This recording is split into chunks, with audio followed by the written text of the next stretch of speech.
Assalamualaikum warahmatullahi wabarakatuh. Salam sejahtera untuk kita semua. Shalom, Om Swastiastu, Namo Buddhaya, salam kebajikan. Perkenalkan, nama saya Nabila Bidar Delia dengan nomor NPM 21024010057 dari kelas A024 Program Studi Agribisnis Fakultas Pertanian Universitas Pembangunan Nasional Veteran Jawa Timur.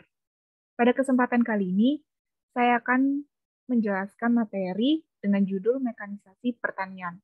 Langsung saja ke slide selanjutnya. Pengertian. Apa sih mekanisasi pertanian itu? Mekanisasi pertanian adalah sebuah wujud dari pengaplikasian berbagai macam prinsip ilmu dan teknologi di bidang pertanian yang dilakukan dalam bentuk pengolahan, pengendalian, dan pemrosesan di dalam sektor pertanian itu sendiri. Di dalam pelaksanaannya, mekanisasi ini akan melibatkan penggunaan berbagai macam mesin secara keseluruhan ataupun sebagian bidang dengan tujuan menggantikan tenaga manusia dan hewan. Mekanisasi di dalam bidang pertanian tidaklah hanya mengacu kepada penggunaan traktor dan berbagai macam alat bermotor lainnya. Namun, hal ini juga terkait dengan keseluruhan alat yang digunakan untuk membantu menunjang terlaksananya berbagai macam kegiatan di dalam pertanian itu sendiri. Nah, slide selanjutnya yaitu mengenai penguasaan mekanisasi pertanian. Yang pertama, ada penyerapan teknologi mesin pertanian tepat guna. Pada umumnya, petani atau pelaku usaha tidak memiliki data dan informasi yang memadai tentang jenis alat mesin pertanian tepat guna yang dapat mereka serap sesuai dengan kebutuhan. Yang kedua, penyesuaian teknologi mesin pertanian tepat guna, di mana rendahnya kemampuan dan keterampilan petani atau pelaku usaha dan pengusaha alat mesin pertanian dalam melakukan penyesuaian teknologi alat mesin pertanian yang ada dengan kebutuhan produksinya.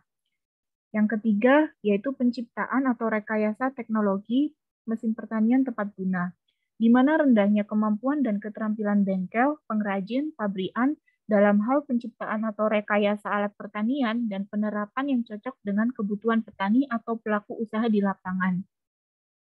Rendahnya penguasaan mekanisasi pertanian ini sangat berpengaruh terhadap kemampuan petani atau pelaku usaha untuk melakukan pilihan teknologi alat mesin pertanian.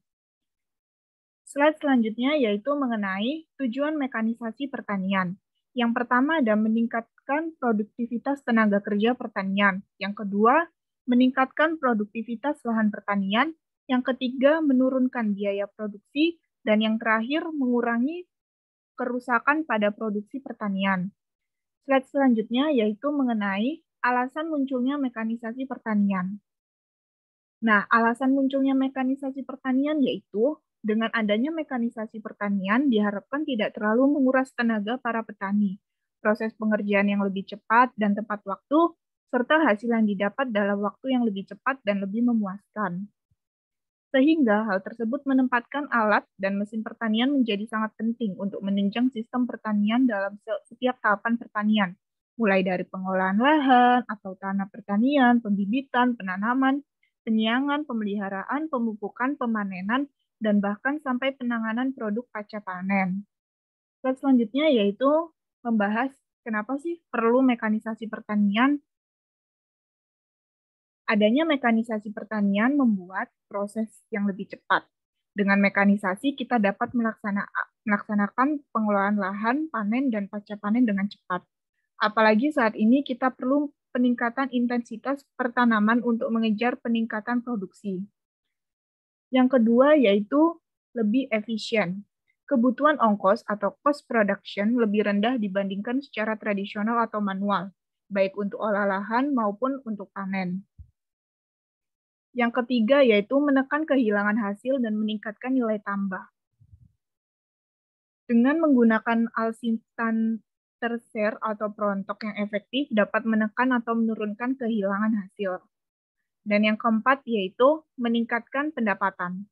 Mekanisasi pertanian memberikan kontribusi untuk menurunkan biaya produksi, meningkatnya hasil dan menurunnya susut hasil, sehingga pada akhirnya akan meningkatkan pendapatan usaha tani.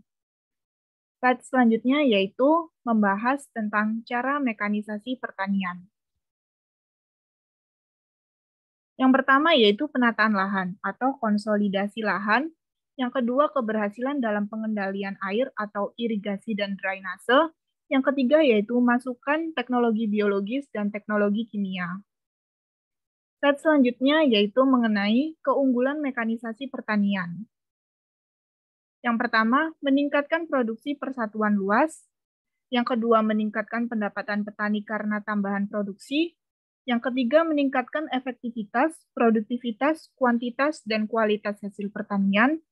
Yang keempat, mempertahankan mutu pada penanganan segar, meningkatkan nilai tambah pada hasil produksi dengan proses pengolahan yang benar dan tepat tanpa mempengaruhi rasa dan aroma. Yang kelima, meningkatkan efisiensi lahan dan tenaga kerja. Yang keenam, meminimalkan faktor-faktor penyebab kegagalan dalam produksi. Slide selanjutnya yaitu membahas mengenai faktor penghambat mekanisasi pertanian. Yang pertama yaitu ada permodalan, di mana umumnya petani mempunyai lahan yang sempit dan kurang dalam permodalannya. Lalu yang kedua yaitu ada kondisi lahan, di mana topografi lahan pertanian di Indonesia kebanyakan bergelombang dan bergunung-gunung, sehingga menyulitkan untuk pengoperasian mesin khususnya mesin prapanen. Lalu yang ketiga ada tenaga kerja. Di beberapa wilayah, tenaga kerja cukup berlimpah, sehingga mekanisasi dikhawatirkan menimbulkan pengangguran. Yang keempat yaitu tenaga ahli, yakni kurangnya tenaga yang kompeten dalam menangani mesin-mesin pertanian.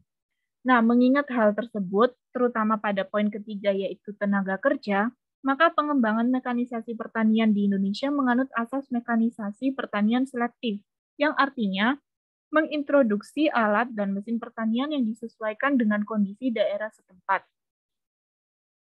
Nah, slide selanjutnya yaitu ada contoh alat mekanisasi pertanian.